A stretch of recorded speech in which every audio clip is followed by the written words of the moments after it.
नमस्कार विद्यार्थी मित्रांनो, मी जितेंद्र अमृतकर. आपण इंग्लिशची तयारी स्पर्धा परीक्षेच्या दृष्टीने आणि खास करून तलाठी भरती आणि त्याच पद्धतीच्या वेगवेगळ्या ज्या काही सगळ्या सरळ सेवा भरती आगामी होणार आहेत याच्याकरता खास करून इंग्लिश विषयाची तयारी करताना सगळ्यात अगोदर त्याचा सिलेबस काय आहे आणि त्याच्यावर प्रश्न कोणत्या कोणत्या टॉपिकवर विचारले जातात या विषयावर आपण या लेक्चरमध्ये चर्चा करणार. ओके, तो लेट स्टार्ट. TCS पॅटर्न प्रमाणे ही जी काही आपली परीक्षा होणार आहे आणि त्या पॅटर्नवर आधारित जो काही भाग आहे तो विद्यार्थ्यांनी इंग्लिशच्या बाबतीमध्ये कसा करावा, त्याला वेटेज किती मार्क्सचा आहे, सेक्शन वाईज त्याच्यावर कशा पद्धतीचे टॉपिक्स सब टॉपिक्स आहे, या सगळ्या विषयांची चर्चा अभ्यासाच्या सुरुवातीच्या टप्प्यामध्ये होणं गरजेचं आहे. त्याच अनुषंगाने आपण या ठिकाणी हा विषय या ठिकाणी मांडतोय. ठीक आहे, सगळ्यात अगोदर पाहणार आहे आपण याचा सिलेबस. मी तुम्हाला दोन गोष्टी सांगणार आहे विद्यार्थी मित्रांनो. पहिली गोष्ट आहे याचा सिलेबस काय आणि याच्यावर प्रश्न कोणत्या पॅटर्नने विचारले जातात. हे दोन वेगवेगळ्या गोष्टी आहे. Syllabus is a different thing and way of questioning is a different thing. म्हणजे कसं सांगू, आता समजा ग्रामर हा सिलेबस आहे, चेन द व्हॉइस हा त्याच्यातला टॉपिक आहे आणि fill in the blank, match the pair. आता मला सांगा, मॅच द पेअर हा सिलेबस आहे का? नाही, ही प्रश्न विचारण्याची एक पद्धत आहे.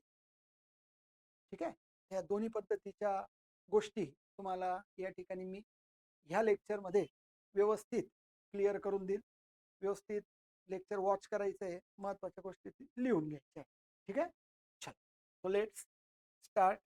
याच्यामध्ये सगळ्यात पहिले आपण सिलेबसमध्ये पहिला सेक्शन आहे ग्रामरचा. ॲक्च्युली आपण इंग्लिशचा एक लँग्वेज म्हणून अभ्यास करतो, लक्षात घ्या. इथे विद्यार्थी काय करतात, English grammar, English grammar. Grammar हा त्याच्यातला एक सेक्शन आहे, मेजर सेक्शन आहे, नो डाऊट.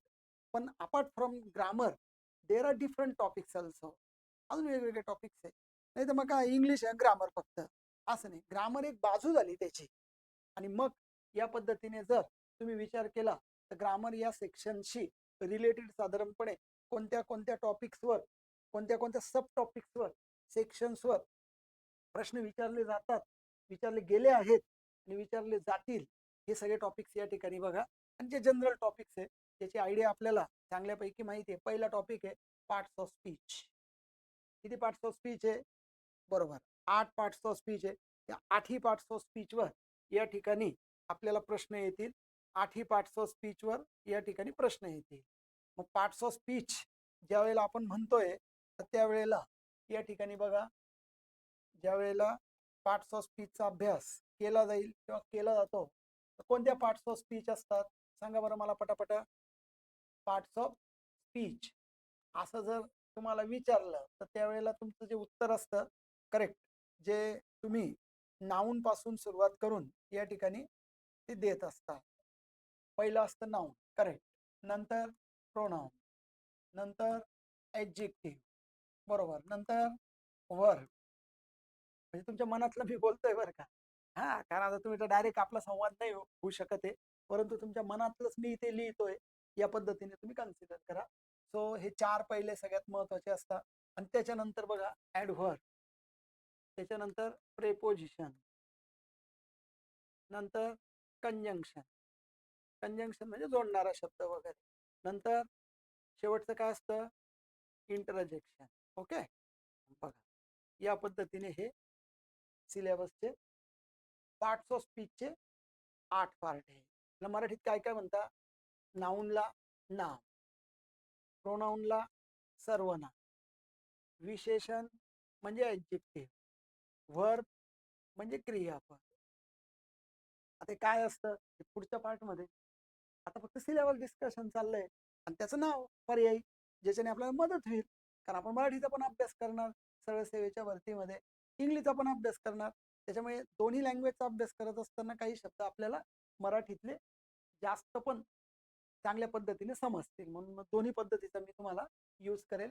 आणि या लेक्चरमध्ये आणि पुढच्या पण सगळ्या लेक्चरमध्ये बायलिंग्वलचा यूज केलेला आहे आपण, मराठी पण आणि इंग्लिश पण. अशा दोन्ही कन्सेप्टचा यूज केलेला आहे, जेणेकरून सर्वसामान्य विद्यार्थ्याला पण आणि ज्याची चांगली तयारी त्या विद्यार्थ्याला पण, दोन्ही विद्यार्थ्यांना समजावं अशा पद्धतीने हा आपण एक कोर्स या ठिकाणी आपल्यासाठी अवेलेबल करून दिलेला आहे. ॲडव्हर्ब असतं, ॲडव्हर्ब म्हणजे क्रिया विशेषण. मराठीमध्ये त्याचे नाव देतोय मी फक्त. प्रेपोजिशन असतं ज्याला शब्दयोगी अव्यय या पद्धतीने म्हटलं जातं. त्याच्यानंतर कंजंक्शन असतं जे जोडायचं काम करतं, म्हणून त्याला उभयान्वयी अव्यय, त्याला उभयान्वयी अव्यय या पद्धतीने म्हटलं जातं. बघा, उभयान्वयी अव्यय म्हणजे काय असतं, काय काम करतं हे पुढच्या टप्प्यात आपण पाहणार आहे. नंतर आहे केवल प्रयोगी अव्यय. ठीक आहे. तर बघा विद्यार्थी मित्रांनो, या पद्धतीने पार्ट्स ऑफ स्पीच एवढ्या एका भागाला अशा पद्धतीने आपण एलॉबरेट करू शकतो किंवा त्याच्याबद्दलची अतिरिक्त माहिती आपण या ठिकाणी सांगू शकतोय. तो जो पहिला सेक्शन आहे तो पार्ट्स ऑफ स्पीच. मग टेन्सेस. टेन्सेस किती टेन्सेस आहे? 3. प्रेझेंट, पास्ट आणि फ्युचर. त्यांचे प्रकार 4. Continuous, simple, perfect, perfect continuous असे मिळून टोटल 12 टेन्सेसचा आपल्याला अभ्यास स्टेप बाय स्टेप या ठिकाणी करावा लागणार आहे. 12 टेन्सेस. क्वेश्चन टॅग वर प्रश्न येणार, 100% प्रश्न येणार. टेन्सवर येणार, वर्ब फॉर्म्सवर येणार, direct direct speech, sentence transformation म्हणजे as soon as, no sooner than, hardly when, हे सगळे ट्रान्सफॉर्मेशन सेक्शन मध्ये. सब्जेक्ट वर्ब ॲग्रीमेंटवर प्रश्न येणार, कसे असतात, काय असतात, हे स्टेप बाय स्टेप पुढच्या सेक्शन मध्ये कळत जाईल. पंक्च्युएशन्सवर 100% प्रश्न आहे. पण जर विद्यार्थी मित्र तुम्हाला असं जाणून घ्यायचं असेल की इंग्लिशला किती प्रश्न येतात सर, तर त्या प्रश्नाचं उत्तर आहे 25 प्रश्न येते. 100 मार्कची ज्या वेळेला परीक्षा होईल तर साधारणपणे बघा, मराठी, इंग्लिश, GS GK आणि मॅथ्स रिझनिंग असे 4 पार्ट्स बेसिकली त्या ठिकाणी केले जातात. आणि ज्यांना 25 25 25 25 क्वेश्चन्स प्रश्न, मग याला समजा 2 मार्क्स पकडले तर 50, याला 2 पडले 50, याला 2 50, मग तुमची परीक्षा 200 मार्काची होऊ शकते. आणि एक एक मार्कला एक एक धरला तर 100 मार्कची होऊ शकते. पण तलाठी भरती जी आहे साधारण 200 मार्क्सची होते. म्हणजे एक प्रश्न तुम्हाला 2 मार्क्सला, असे इंग्लिशला 25 प्रश्न. आणि या 25 प्रश्नांमध्ये हा अख्खा जो काही सिलेबस आहे हा डिव्हाइड होतो.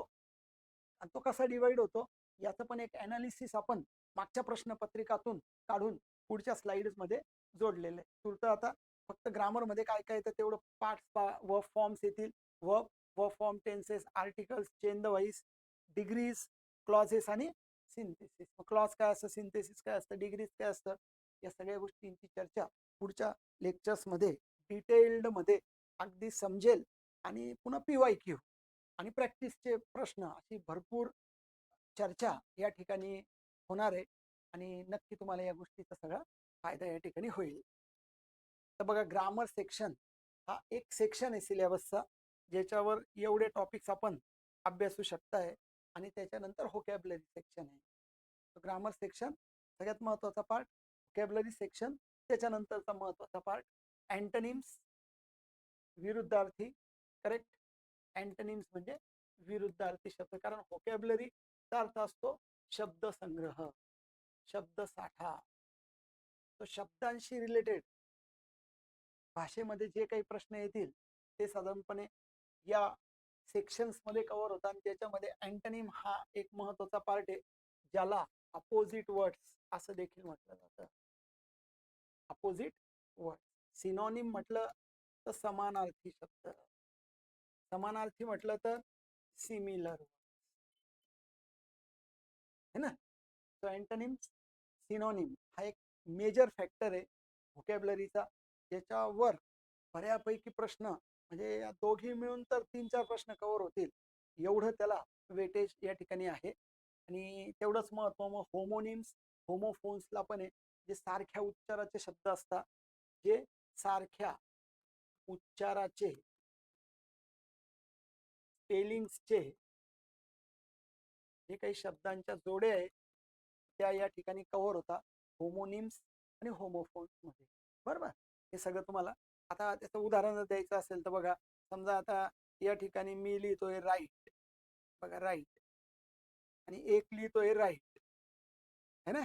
दोघांचे उच्चार काय झाले, सारखे झाले, पण स्पेलिंग आणि मिनिंग वेगळं वेगळं झालं. आता हे होमोफोन्स होमोनिम्स मध्ये येतं, आणि ज्याच्यावर प्रश्न विचारले जातात आणि विद्यार्थ्याला ही कन्सेप्ट क्लिअर आहे का, या शब्दाचा मिनिंग क्लिअर आहे का, या शब्दाची शेड क्लिअर आहे का, हे या ठिकाणी चाचपडलं जातं. आणि त्या माध्यमातून त्याची जी काही उत्तरं आहेत तर ती विद्यार्थ्यांकडनं अपेक्षित केली जातात. ठीक आहे. राईट, राईट हा जो राईट आहे ही व्हर्ब आहे. आता असं म्हटलं तर लगेच ती क्रिया होते आणि त्याचा मराठी अर्थ होत असतो लिहिणे. राईट. आता राईट ऍडजेक्टिव्ह म्हणून आपण ज्या वेळेला घेतो बघा, आता ऍडजेक्टिव्ह म्हणून जर आपण राईट म्हटलं तर यू आर राईट हे वर्णन झालं एखाद्या व्यक्तीचं, ज्याला आपण ऍडजेक्टिव्ह म्हणतो, तर त्याचा अर्थ असतो बरोबर. ऍडजेक्टिव्ह म्हणजे बरोबर. आपला राईट ऍडजेक्टिव्ह म्हणून त्याचा अर्थ घ्यायचा बरोबर म्हणजे काय, correct. Find out right statement that is correct statement. अजून ऍडजेक्टिव्ह म्हणून जर अर्थ घेतला आपण तर मग उजवा, उजवा दिशा, उजवी किंवा उजवा, तो एक दिशा म्हणून त्या ठिकाणी राईट हे ऍडजेक्टिव्ह म्हणून आपण राईट साईड असं म्हणू शकतो. पुन्हा याचा आपण नाऊन म्हणून अर्थ घेतला तर त्याचा अर्थ हक्क असा होतो, ऑथॉरिटी असा अर्थ होतो, है ना. तर या पद्धतीने वेगवेगळे प्रश्न विचारले गेलेले आहेत, लक्षात घ्या. अर्थ कोणते कोणते असे विचारले गेलेले आहेत, ते फिल इन द ब्लँक्सला विचारले गेलेले आहेत, किंवा एका शब्दाचे वेगवेगळे मिनिंग देऊन याचे कोणते कोणते अर्थ करेक्ट आहे या पद्धतीचे प्रश्न विचारले गेलेले आहेत. आणि हे प्रश्न या कन्सेप्ट पुढच्या लेक्चर्स मध्ये मी तुम्हाला देणार. फक्त या लेक्चरचा उद्देश काय आहे, सिलेबस काय, सिलेबस मधले टॉपिक्स काय, त्यांचे अर्थ काय, ह्या कन्सेप्ट काय आहेत, त्यांची नावं, या लेक्चरमध्ये जास्त लोड घ्यायचा नाही. याच्यामध्ये फक्त सिलेबस 25 प्रश्न विचारले जाणार आहे, ते कसे डिवाइड होतील, सिलेबस काय आणि प्रश्न विचारण्याचा पॅटर्न काय, बस एवढंच. आता म्हणजे थोडक्यामध्ये आपल्याला जो अभ्यास करायचा आहे तो काय आहे त्याचं उत्तर इथे मिळणार. काय तो कसा करायचा, हाऊ, ते पुढच्या लेक्चर्स मध्ये, है ना. स्टेप बाय स्टेप एकदम व्यवस्थित आणि क्लिअर या ठिकाणी समजून घेण्याचा प्रयत्न करा. ठीक आहे. चला नेक्स्ट. वन वर्ड सबस्टिट्यूट वर प्रश्न येतात. वन वर्ड सबस्टिट्यूट म्हणजे अनेक शब्दांकरता एक पर्यायी शब्द, म्हणजे शब्द समूहासाठी, शब्द समूहासाठी एक पर्यायी शब्द, शब्द समूहासाठी एक पर्यायी शब्द. ठीक आहे. म्हणजे काय बघा, आता याच्यात तुम्हाला पाहूनच घ्यायचं असेल का वन वर्ड सबस्टिट्यूट म्हणजे काय. बघा आता जर मी या ठिकाणी म्हटलं की one who know many languages, बघा one who knows many language म्हणजे ज्या व्यक्तीला अनेक लँग्वेजेस माहिती असतात, बोलू शकतो, समजू शकतो आणि त्याचा अभ्यास असतो. म्हणजे त्याचा मराठी अर्थ आहे अनेक भाषांचा अभ्यास असलेला तज्ञ व्यक्ती किंवा अभ्यासू व्यक्ती. One who knows many languages. मग तुम्हाला आता पर्याय दिलेले असतील. आता पर्याय मी तर काही देत नाही, आता डायरेक्ट तुम्हाला उत्तर सांगतो. याचं उत्तर आहे पॉलीग्लॉट. बघा याचं उत्तर आहे पॉलीग्लॉट. आता जो पॉली शब्द आहे त्या पॉलीचाच अर्थ मेनी होता, जसं का पॉलिटेक्निक, पॉलिक्लिनिक, है ना. पॉली म्हणजे अनेक, मल्टी म्हणजे अनेक. त्या पद्धतीने हा पॉलीग्लॉट शब्द लक्षात ठेवायचा. आता समजा तुम्हाला मल्टीलिंग्विस्ट, बघा असा पण एक पर्याय आला समजा, मल्टीलिंग्विस्टिक और मल्टीलिंग्विस्ट. आता मल्टीलिंग्विस्ट जो असतो ना, याला फक्त या भाषा बोलता येतात, लक्षात घ्या. मग जर तुम्हाला म्हटलं one who speaks many languages speaks only, त्याचा भाषेचा त्याचा खूप अभ्यास नाही, फक्त भाषा त्याला बोलता येतात. जसं गाईड आहे बघा, एखादा गाईड असतो एखाद्या ठिकाणाचा, त्याची मदर टंग वेगळी असते, तो इंग्लिशमध्ये पण बोलतो आणि दुसऱ्या भाषेतही बोलतो, त्याला खूप नॉलेज नसतं, त्याचं खूप अभ्यास नसतो, फक्त ऐकून ऐकून ऐकून तो ते सरावाने बोलू शकतो तो मल्टी लिंग्विस्ट, म्हणजे अनेक भाषा बोलता येतात. पॉलिग्लॉट, अनेक भाषांचा अभ्यास ज्याचा आहे, ज्याचा तो तज्ज्ञ आहे. थोडा फरक आहे, लक्षात घ्या. म्हणून मग या पद्धतीचा याला म्हणत असतात वन वर्ड सबस्टिट्यूट. नाही तर काही वेळेला काय करतील, असा शब्द समूह न देता असा शब्द देतील आणि त्याचा मिनिंग विचारतील. जसं की मागच्या PYQ मध्ये एक शब्द जो विचारला गेलाय तो कसा होता बघा. आता ते तुम्हाला देतील की what is the meaning of, म्हणजे कसं बघा, what is the meaning of the word. बघा आणि मग इथं तो वर्ड देतील. For example stoic. स्टॉइक शब्द आता दिला बघा. आता स्टॉइकचा तुम्हाला मिनिंग माहिती असेल, तुम्ही अभ्यास केला असेल तर काम सोपं होईल. असे काही शब्द आपण नक्की घेणार आहे महत्वाचे, पण त्याच्या पलीकडे पण व्होकॅब्युलरीचा भरपूर अभ्यास आहे जो तुम्ही चालू करा. म्हणजे स्पेलिंग्स त्याचे बघा, या सगळ्या ठिकाणाचा अभ्यास व्होकॅब्युलरीचा थोडंसं चालू करा तुम्ही नक्कीच. What is the meaning of the word stoic. स्टॉइकच्या म्हणजे प्रश्नचिन्ह येईल, कारण त्याने प्रश्न विचारला आहे. मग त्याचे 4 पर्याय येतील. आपले 4 पर्याय येणार आहे. उत्तर 4 पर्याय दिलेलं आहे, आपल्याला फक्त फाइंड आउट करायचं आहे. लक्षात घ्या. आता बघा, स्टॉइकचा मराठी अर्थ असतो स्थितप्रज्ञ व्यक्ती. बघा किती मस्त अर्थ आहे. स्थितप्रज्ञ म्हणजे सुख आणि दुःखामध्ये एक नॅचरली वागणारा व्यक्ती. तो स्थितप्रज्ञ व्यक्ती. म्हणजेच याला आपल्याला घ्यायला लागेल वन हू बिहेव इक्वली और नॉर्मली इन इन सॉरो और हॅपीनेस. म्हणजे बघा, त्या पद्धतीने आनंदामध्ये पण तसाच तटस्थ भूमिका. तटस्थ आहे, खूप जास्त परिणाम नाही. आनंद आला ओके, दुःख आलं ओके. ओके म्हणजे ठीक आहे जीवनाचा भाग, आणि स्वीकारायचं आणि पुढे जायचं.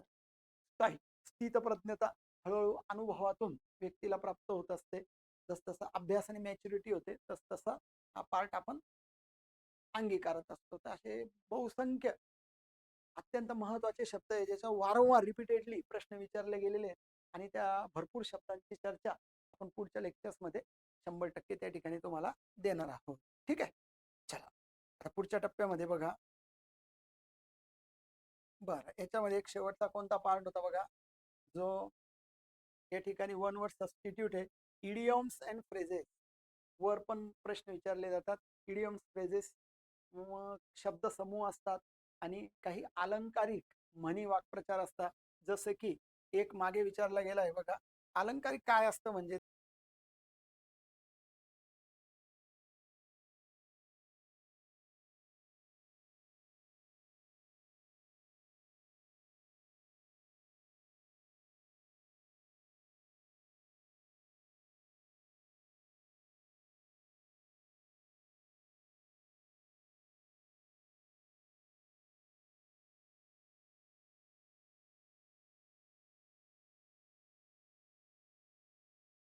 Kick the bucket, kick the bucket, किंवा ईडी नाही लावणार, समजा किक द बकेट, ईडी लावलं तर भूतकाळ घेईल. किक द बकेट याचा अलंकारिक अर्थ काय? शब्दशः अर्थ त्यांनी दिलेला असतो. किक द बकेट इन अँगर, तो घ्यायचा नाही. जिथे जिथे इडिओमेटिक असेल तर शब्दशः जो अर्थ आहे, शब्दशः अर्थ घेऊ नये. शब्दशः अर्थ त्याच्यामध्ये घ्यायचा नाही. याचा अर्थ जर तुम्हाला सांगितलं तर तुम्हाला माहित नसेल तर विचित्र अर्थ वाटेल किंवा शॉक बसेल, असा अर्थ आहे. तो किक द बकेटचा अर्थ आहे डाईंग. बघा, मरण पावणे किंवा निधन होणे, या पद्धतीचा अर्थ आहे डाईट म्हणजे किक द बकेट. याला म्हणत असतात इडिओमॅटिक एक्सप्रेशन, ज्याचा वर्ड टू वर्ड मिनिंग घेणं हे थोडंसं चुकीचं होऊन जातं किंवा नाही येत तसा अर्थ त्याचा. तर मग अशा महत्वाच्या काही वारंवार ज्याच्यावर प्रश्न विचारण्याची शक्यता आहे आणि विचारले गेलेले त्याच्यापूर्वी असे PYQs आणि संभाव्य प्रश्न, संभाव्य शब्द, संभाव्य गोष्टी आपण पुढच्या लेक्चर्स मध्ये आपल्यासाठी 100% या ठिकाणी दिलेले आहेत आणि देणार आहोत. नक्की तुम्हाला या ठिकाणी योग्य दिशा या निमित्ताने मिळेल. सो जो सेकंड पार्ट आहे तो व्होकॅब्युलरी सेक्शनचा आहे. पहिला पार्ट ग्रामरचा होता. पहिला पार्ट हा ग्रामरचा पाहिला. सेकंड पार्ट जो पाहिला आपण, म्हणजे त्याच्यातले सेक्शन्स पाहिले, ते व्होकॅब्युलरी सेक्शनचे तिसरा जो येतो सेंटेन्स स्ट्रक्चर आहे, जो एक महत्वाचा पार्ट आहे. सेंटेन्स स्ट्रक्चर म्हणजे वाक्याची रचना, ज्याच्यात तुम्हाला व्हर्बल प्रश्न, WH टाईप क्वेश्चन्स आणि ॲसर्टिव्ह एक्सक्लेमेटरी सेंटेन्सेस, जे खास करून सेंटेन्सेसचे जे टाईप्स आहे त्याच्यावर प्रश्न येतील. व्हर्बल जो प्रश्न आहे तो ऑक्झिलरी व्हर्बने चालू होणारा प्रश्न आहे. ऑक्झिलरी व्हर्बने सुरू होणारा प्रश्न, ज्याचं उत्तर एक तर यस किंवा नो देतात, म्हणून याला यस नो, यालाच यस नो टाईप क्वेश्चन देखील म्हटलं जातं. याला यस नो टाईप क्वेश्चन देखील म्हटलं जातं. याचं उत्तर एक तर येस ऑर नो, व्हर्बल प्रश्न. For example, are you going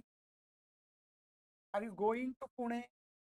बघा, तू पुण्याला जात आहेस का? याचं उत्तर एक तर येस, येस आय एम, बस एवढंच उत्तर द्यायचं. No, I am not. इथे यू आर येत, आपण ते स्वतःवर घेतलं, मी जात नाहीये.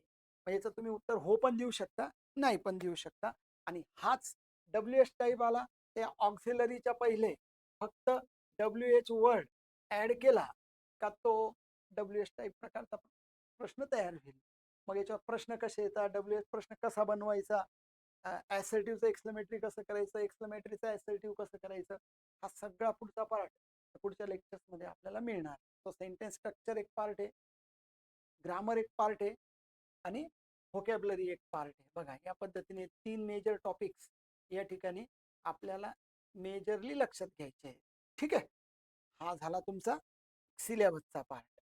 आता बघा या ठिकाणी क्वेश्चन पॅटर्न. बघा, मी तुम्हाला 2 गोष्टी विद्यार्थी मित्रांनो आवर्जून या ठिकाणी सांगेल का, सिलेबस आपण पाहतोय तर ग्रामर सिलेबस आहे आणि त्याचे टॉपिक, व्होकॅब्युलरी सिलेबस आहे त्याचे टॉपिक. व्होकॅब्युलरीमध्ये इडियॉम्स, फ्रेजेस असे वेगवेगळे पार्ट्स पण होतात, ते सब टॉपिक्स मध्ये घेतले. आणि सेंटेन्स स्ट्रक्चर, हे 3 तुम्ही सिलेबसचे प्रमुख कंपोनंट्स लक्षात ठेवायचे आणि त्याच्यातले सब टॉपिक. आता प्रश्न विचारण्याचे टाईप कोणते, प्रश्न विचारण्याचे टाईप किंवा प्रश्न विचारण्याचे पॅटर्न. मग सिलेबस आणि पॅटर्न वेगळं असतं का? असतं. म्हणजे कसं बघा, आता आता मी जर तुम्हाला म्हटलं फिल इन द ब्लँक, सांगा हा सिलेबस आहे का? नाही. सिलेबस वर आता समजा मला विचारायचं आहे आर्टिकल्सवर, मला विचारायचं आहे डिग्रीजवर, मग मी डिग्रीजवर विचारणार असेल तर मी तुम्हाला त्या तिथं विचारेल की डू ॲज डायरेक्टेड. बघा, असा हा एक पॉईंट आपण ऍड करूया. डू ॲज डायरेक्टेड म्हणजे सांगितल्याप्रमाणे करा.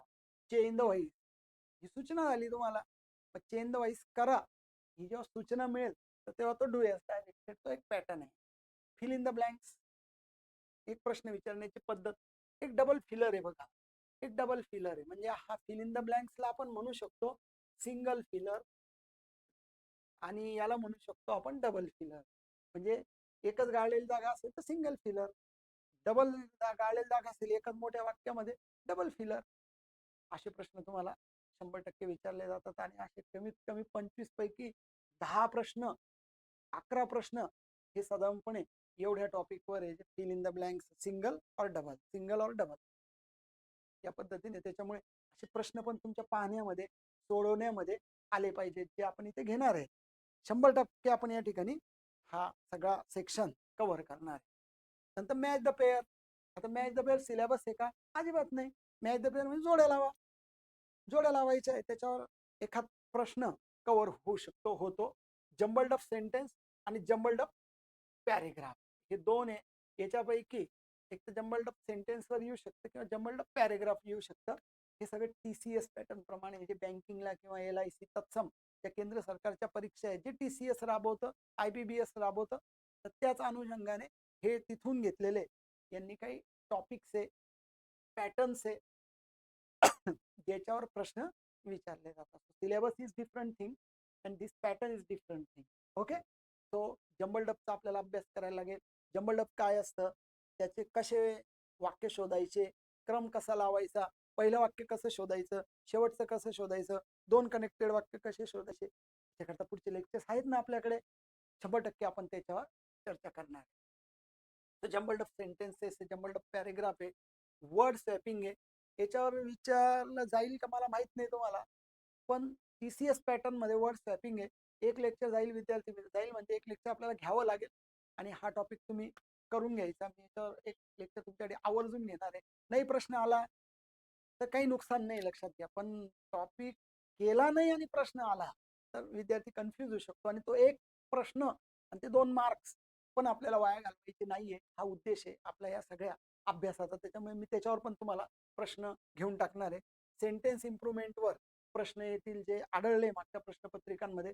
आवर्जून याचा चांगला अभ्यास करा की वाक्यामध्ये काहीतरी एका पार्टमध्ये गडबड आहे आणि ती जर गडबड तुम्ही शोधून काढली तर त्याला स्पॉट द एरर म्हणतात. त्या स्पॉट द एररला, त्या एररला इम्प्रूव्ह केलं, सेंटेन्स इम्प्रुव्हमेंट होतं. हा दुहेरी अभ्यास आहे. स्पॉट द एरर आणि sentence improvement are the 2 sides of the same coin असं म्हटलं तर काही वावगं होणार नाही. एकाच नाण्याच्या त्या 2 बाजू आहे. आणि find out the correct sentence हे बऱ्याच वेळेला त्या ठिकाणी विचारलं जातं आणि विचारलं जाईल. करेक्ट सेंटेन्स ओळखा आणि इनकरेक्ट ओळखा असं पण येतं बरं का. असं काही नाही की करेक्टच विचारलं जाईल, तर काही वेळेला तुम्हाला इनकरेक्ट सेंटेन्स देखील विचारलं जाऊ शकतं. Misspelled words, correct spelling, incorrect spelling, बघा असे दोघी तुम्हाला विचारले जातील. त्याच्यातले करेक्ट स्पेलिंग्स कोणते, करेक्ट स्पेलिंग्स कोणते. मग करेक्ट स्पेलिंग विचारलं जाईल तर 3 इनकरेक्ट असतील आणि इनकरेक्ट विचारलं जाईल किंवा मिसस्पेल्ड विचारलं जाईल, है ना, असं पण ते विचारू शकता. मिसस्पेल्ड विचारलं तर चुकीचं ओळखा. या दोन्ही गोष्टींची सांगड तुम्हाला या ठिकाणी घालायची आहे. आणि अजून एक टॉपिक किंवा पॅटर्न मध्ये लिहून घ्या, याच्यावर पण प्रश्न येतो. पंक्च्युएशन, विराम चिन्हे.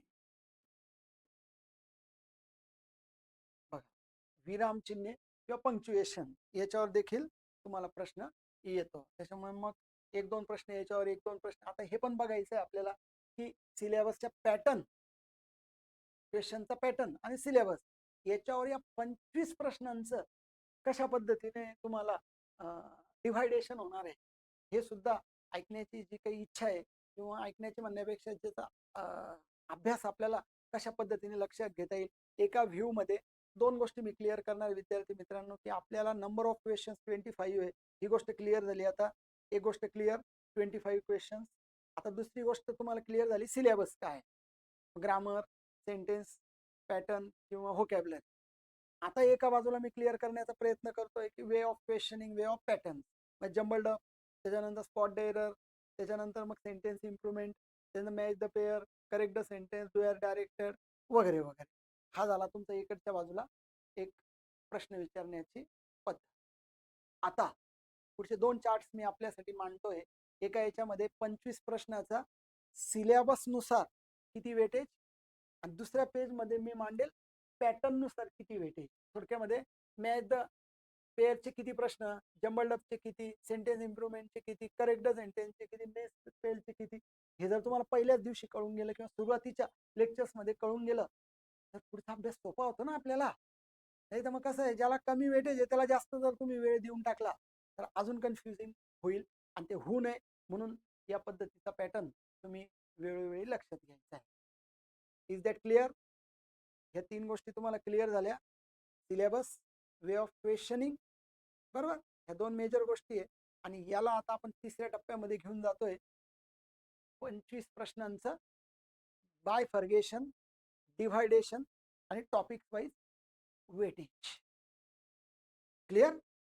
चल, आता पुढच्या सेक्शन मध्ये आपल्याला साधारणपणे काय विचारात घ्यावं लागेल तर सिलेबस वाईज मार्क्सचं वेटेज. बघा आता सिलेबस वाईज मार्क्सचं वेटेज या ठिकाणी आपण घेतोय. आता सिलेबस तुम्हाला बेसिकली जो मी 3 याच्यात डिवाइड केला होता, थोडस याच्यात वाढवलंय. आता पहिला आहे ग्रामरचा पार्ट, नंतर आहे व्होकॅब्युलरी सेक्शन आणि नंतर आहे सेंटेन्स. आता याच्यातच मी थोडं जम्बल्ड अप टाकून दिलं, मुद्दाम जम्बल्ड अप पण टाकलंय. आणि पंक्च्युएशन आणि स्पेलिंग या 6 गोष्टी आपण घेऊयात. याच्यातला काही पार्ट आपल्याला पुढच्या याच्यात पण बघायला मिळेल, जो आपण या ठिकाणी वे ऑफ क्वेश्चनिंग मध्ये घेणार आहे. ग्रामर मध्ये साधारणपणे बघा आपण आता 25 प्रश्नांचं डिव्हायडेशन करतोय या 6 सेक्शन्स मध्ये. ठीक आहे, एक अंदाज आहे रफली, जे काही मागच्या प्रश्नपत्रिका पाहिल्या आहेत मी त्याचं हे अनालिसिस, हे आपण अनालिसिसच्या स्वरूपात आपल्या समोर ठेवतोय. क्लिअर?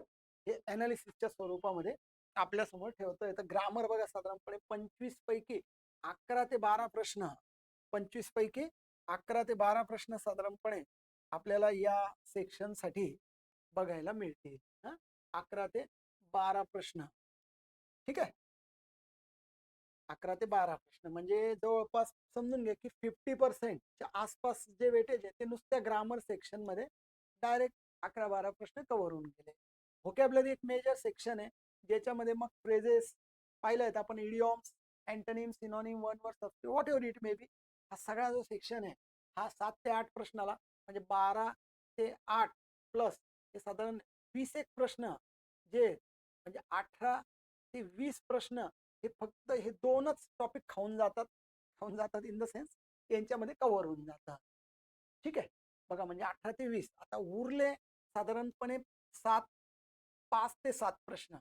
मग सेंटेन्स स्ट्रक्चरवर 1-2 प्रश्न, जंबल्ड अपवर 1-2 प्रश्न, त्याच्यानंतर पंक्च्युएशनवर 1-2 प्रश्न, 1 किंवा 2 या पद्धतीने, आणि स्पेलिंग एरर 1 किंवा 2. याला 1 धरलं, याला 2 धरले, याला 2 धरले, याला 1 धरलं, असे 5-7 प्रश्न.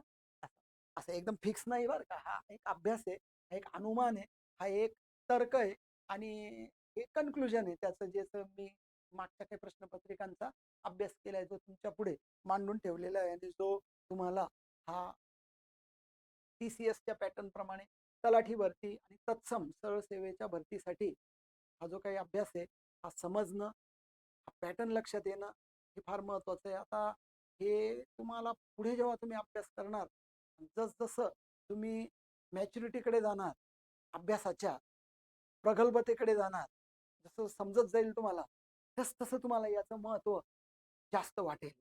आता थोडंसं असं जड वाटेल, बापरे इतकं काय, आणि नंतर जेव्हा तुम्ही पुढे जातात बघा, नक्कीच या गोष्टीचा तुम्हाला एक गाईडलाईन म्हणून, एक अप्रोच म्हणून नक्की फायदा होत असतो. बघा या पद्धतीने 25 प्रश्नांचं बाय फर्गेशन या पद्धतीने इकडे 18 ते 20 इकडे काढा, आणि 5 ते 7 इकडे काढा. क्लिअर?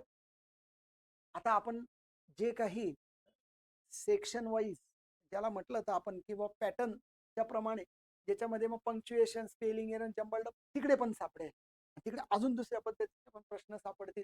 सिंगल फिलर किती येतात, डबल फिलर किती येतात. अर्थात हा एक प्रकारचा अभ्यास आहे, ज्याच्यातून अंदाजे 1-2 प्रश्न इकडे तिकडे मात्र होऊ शकतात, पण त्याच्या आसपास मात्र नक्की जाईल. म्हणजे मग तुम्ही ग्रामर सेक्शनला किती वेटेज द्यायचा, व्होकॅब्युलरीला किती वेटेज द्यायचा, सेंटेन्स स्ट्रक्चरला, जंबल्ड अपचा किती अभ्यास करायचा, का सोडून द्यायचं, तुम्ही ठरवायचं. आता जर तुम्हाला चांगल्या मार्काने पास व्हायचं असेल तर एक पण टॉपिक सोडता येणार नाही. सोडलं म्हणजे त्याचा मार्क 0 होतो, लक्षात घ्या. आणि ते कुठून कव्हर करणार मग सोडलेलं? बाकीच्या मुलांनी जर ते नाही सोडलं तर तुमच्या पुढे जातील. म्हणून सोडायचं काहीच नाही, सगळा अभ्यास करायचा आहे. मी आहे ना तुमच्या सोबत, तुम्ही फक्त अभ्यास करा आणि नक्कीच तुम्हाला या गोष्टीचा फायदा होईल. चला, एक शेवटच्या स्लाइडवर जाऊ आपण आता, आणि ती जी काही स्लाइड आहे ती असं सांगते आपल्याला, topic and pattern wise weightage. 25 प्रश्नांना आता आपण हे जे काही 25 प्रश्न आहे हे कसं डिवाइड करणार, या 25 प्रश्नांना आपण, तर वे ऑफ क्वेश्चनिंग मध्ये, जे सिलेबसच्या पॅटर्न पेक्षा अजून जास्त त्याच्यात ऍड होता. उदाहरणार्थ फिल इन द ब्लँक्स. तर fill in the blanks syllabus आहे का? नाही. फिल इन द ब्लँक्स वर तब्बल 5 ते 6 प्रश्न येतात, आणि जे डबल फिलर आहे त्याच्यावर 5 ते 6 प्रश्न येतात. म्हणजे साधारण 11-12 प्रश्न जे नुसते फिल इन द ब्लँक्सला आहे, असा प्रश्न येतो बघा. आपल्याला चांगला माहिती आहे गाळलेल्या जागा वारा एकदम इंटरेस्टिंग. 11-12 पासून गाळलेल्या जागा, करेक्ट द सेंटेन्स हे ओळखायला तर आपल्याला एकदम भारी. तेच तर आहे माहिती आहे, गाळलेल्या जागा वारा, गाळे पर्याय दिले ना 4-4, भारी होतं ना. मग पर्याय दिला नसता तर अवघड झालं असतं. जे MPSC UPSC ला विचारतात, मग त्याच्यापेक्षा आपली जी परीक्षा आहे थोडी बरी होऊन जाते. बरी म्हणजे आपले पर्याय दिलेत ना, आणि एक योग्य पर्याय मात्र आपल्याला त्या ठिकाणी निवडायचा आहे. तो फिल इन द ब्लँक्स हा जवळपास याच्यातला निम्मा सेक्शन जो आहे, किंवा निम्म्यापेक्षा थोडा कमी, 11 ते 12 प्रश्न हे नुसते फिल इन द ब्लँक्स वर कव्हर होऊन जातात. आणि डू एज डायरेक्टेड एक टॉपिक आहे बघा. डू एज डायरेक्टेड मध्ये काय येणार आहे? Change the wise, change the degree, हे जे काही सूचनेप्रमाणे करा है ना. डू एज डायरेक्टेडचा अर्थ काय असतो? सूचने प्रमाणे करा. डू एज डायरेक्टेड हा 5 ते 6 प्रश्नाचा पार्ट आहे, जो साधारणपणे या ठिकाणी म्हणजे बघा एक 17 ते 18 प्रश्न हे एवढ्या भागामध्ये कव्हर होऊन जातात. मग उरतं काय, मॅच द पेअर वर एखादा प्रश्न येईल, जम्बल्ड अप वर 1-2 येतील, सेंटेन्स इम्प्रुव्हमेंट वर 1-2 येतील. ठीक आहे, हे करेक्ट द सेंटेन्स तर ह्याच्यावर 2-3 प्रश्न येतील, मिसपेल्ट वर एखादा प्रश्न येईल है ना, स्पॉट एरर वर येतील मात्र 2 ते 3 प्रश्न 2 येऊ शकतात त्याच्यावर. तर एक असं 17-18 गेले तर एक 7-8 प्रश्न हे तुम्हाला इतर सेक्शन्सवर कव्हर होतात. तर बघा विद्यार्थी मित्रांनो, या पद्धतीने आपण सिलेबस काय आहे तलाठी भरतीचा, त्याचे टॉपिक्स वाईज किती वेटेज आहे आणि त्याच्यानंतर वे ऑफ क्वेश्चनिंग कशा आहेत, या सगळ्या गोष्टींची चर्चा या लेक्चरमध्ये आपण केलेली आहे. आय होप तुम्हाला नक्कीच या गोष्टींचा पुढचे लेक्चर समजून घेण्यामध्ये फायदा होईल. पहिले 3 लेक्चर अजून याच्यानंतरचे जे तर ते बेसिक कन्सेप्ट क्लिअर करण्याचे व्हिडिओज आपल्याला या ठिकाणी पुढे दिलेले आहेत. ते वाचल्यानंतर ऐकल्यानंतर त्याचा अभ्यास केल्यानंतर नक्कीच पुढचा टॉपिक 100% आपल्यासाठी सोपा होईल. भरपूर प्रॅक्टिस आपण करणार आहे. TCSच्या पॅटर्न प्रमाणे आपण अनेक प्रश्न या ठिकाणी कव्हर करणार आहे. ठीक आहे, चलो अभ्यास करत राहा आणि नोट्स काढत राहा. भेटू परत पुढच्या व्हिडिओमध्ये. चलो बाय.